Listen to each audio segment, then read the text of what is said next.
Bismillahirrahmanirrahim. Assalamualaikum warahmatullahi wabarakatuh. Selamat pagi anak-anak sekalian. Bagaimana kabar kalian hari ini? Ibu harap semoga semuanya dalam keadaan sehat walafiat dan tidak kurang satu apapun. Pada pagi hari ini, perkenalkan, nama saya Ika Zakiatul Himah. Kalian bisa panggil saya Ibu Ika. Saya di sini diamanahkan untuk mengajar kalian pelajaran PPKN. Nah, sebelum kita mulai pembelajaran hari ini, mari kita bersama-sama membaca basmalah. Bismillahirrahmanirrahim. Nah, pada pelajaran pertama di semester pertama kali ini, kita akan belajar tentang perumusan dan penetapan Pancasila sebagai dasar negara. Simak slide selanjutnya. Bab pertama pada pelajaran Pancasila kali ini yaitu perumusan dan penetapan Pancasila sebagai dasar negara. Tujuan pembelajaran pada hari ini yaitu yang pertama memahami proses perumusan Pancasila sebagai dasar negara, yang kedua memahami proses penetapan Pancasila sebagai dasar negara, dan yang ketiga memahami semangat pendiri negara dalam merumuskan dan menetapkan Pancasila sebagai dasar negara. Yang pertama, proses perumusan Pancasila sebagai dasar negara. Yang pertama yaitu pembentukan BPUPKI. Pada proses perumusan Pancasila kali ini diawali dengan pembentukan BPUPKI. Pada masa penjajahan Jepang, setelah Belanda kalah oleh Jepang pada tanggal 8 Maret 1942, kemudian Jepang mulai menguasai bangsa Indonesia. Namun pada tahun 1945, tentara Jepang mulai mengalami kekalahan di berbagai medan perang. Kekalahan tersebut mengancam kekuasaan Jepang di negara-negara jajahannya termasuk Indonesia. Akhirnya Jepang menjanjikan kemerdekaan kepada rakyat Indonesia. Janji tersebut direalisasikan dengan membentuk BPUPKI atau Badan Persiapan Usaha-usaha Penyelidik Kemerdekaan Indonesia. Dalam bahasa Jepang disebut Dokuritsu Zundi Tosakai. Dan pada tanggal 29 April 1945 dilantiklah BPUPKI yang bersamaan dengan hari ulang tahun Kaisar Hirohito. BPUPKI berjumlah 62 orang yang terdiri atas tokoh-tokoh bangsa Indonesia dan 7 orang anggota perwakilan dari Jepang. Ketua BPUPKI adalah Dr. KRT Rajiman Widodiningrat dengan 2 wakilnya yaitu Ichibanga Seyoshio dari Jepang dan RP Suroso dari Indonesia. BPUPKI mengadakan sidang resmi sebanyak 2 kali, yaitu sidang yang pertama dan sidang yang kedua. Sidang yang pertama dilaksanakan pada tanggal 29 Mei sampai dengan 1 Juni 1945. Pada sidang yang pertama ini dibahas tentang dasar negara. Kemudian pada sidang yang kedua dilaksanakan pada tanggal 10 sampai 17 Juli 1945 membahas tentang rancangan Undang-Undang Dasar Negara Republik Indonesia. Kemudian yang kedua yaitu proses perumusan dasar negara.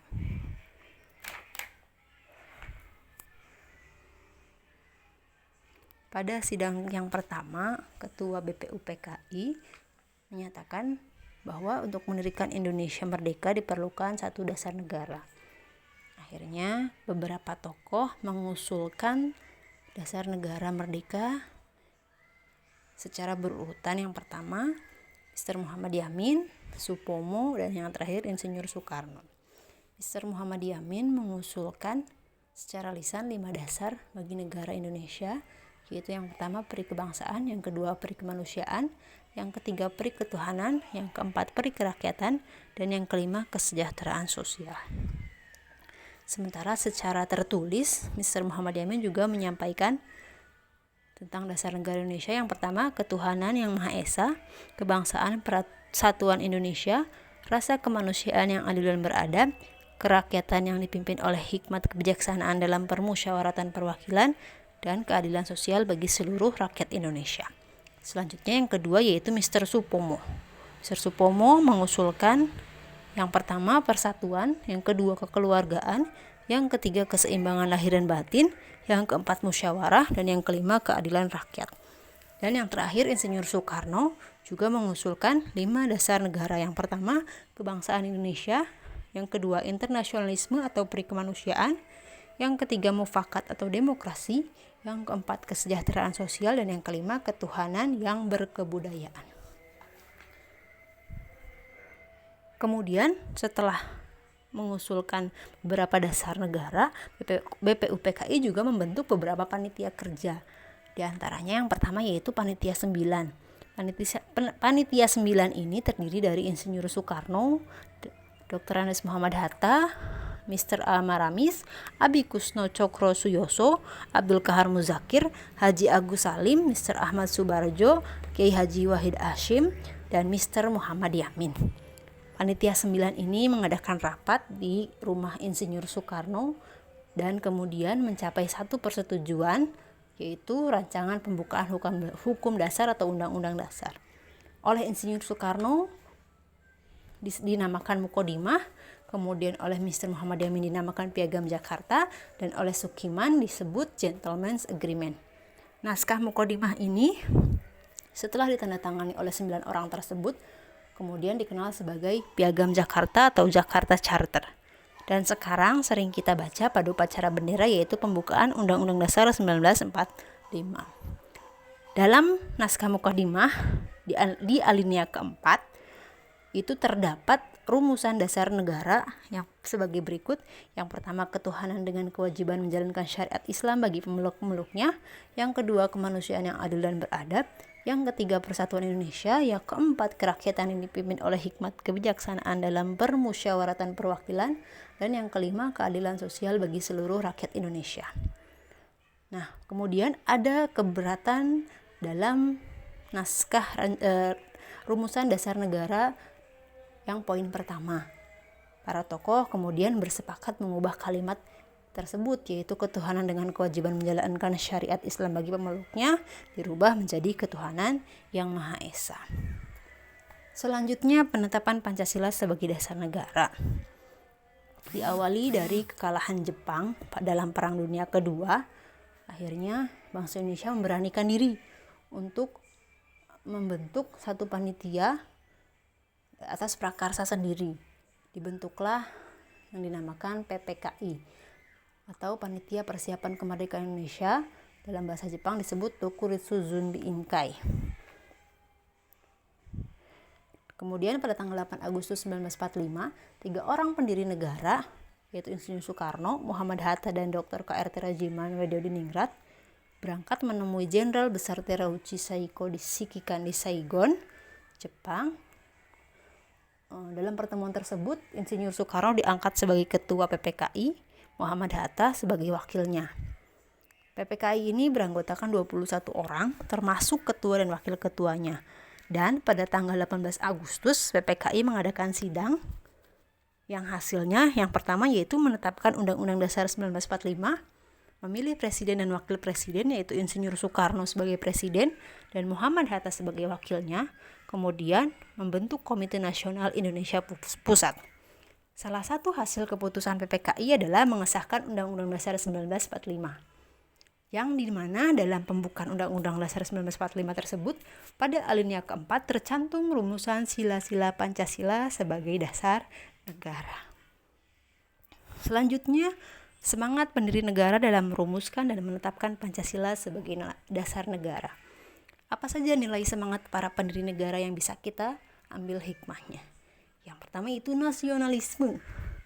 Nasionalisme adalah satu paham yang menganggap bahwa kesetiaan tertinggi atas setiap pribadi harus diserahkan kepada negara kebangsaan atau nation state. Nasionalisme ada dua. Yang pertama nasionalisme dalam arti sempit, dan yang kedua adalah nasionalisme dalam arti luas. Nasionalisme dalam arti sempit ini berarti negatif karena hanya mempunyai perasaan cinta terhadap bangsanya sendiri sangat tinggi, namun memandang rendah bangsa lain, atau disebut juga chauvinisme.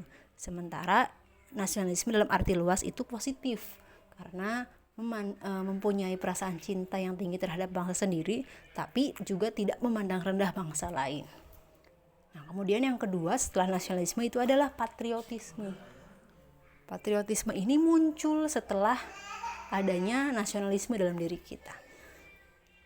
Namun kebanyakan orang menganggap bahwa nasionalisme dan patriotisme ini sama. Nah, dalam jiwa dan semangat bangsa Indonesia untuk merebut kemerdekaan juga sering disebut sebagai jiwa dan semangat 45. Adapun hal-hal yang terkandung dalam jiwa dan semangat 1945 antaranya adalah yang pertama pro patria dan primus patrialis, artinya mencintai tanah air dan mendahulukan kepentingan tanah air. Yang kedua, jiwa solidaritas dan kesetiakawanan dari semua lapisan masyarakat terhadap perjuangan kemerdekaan.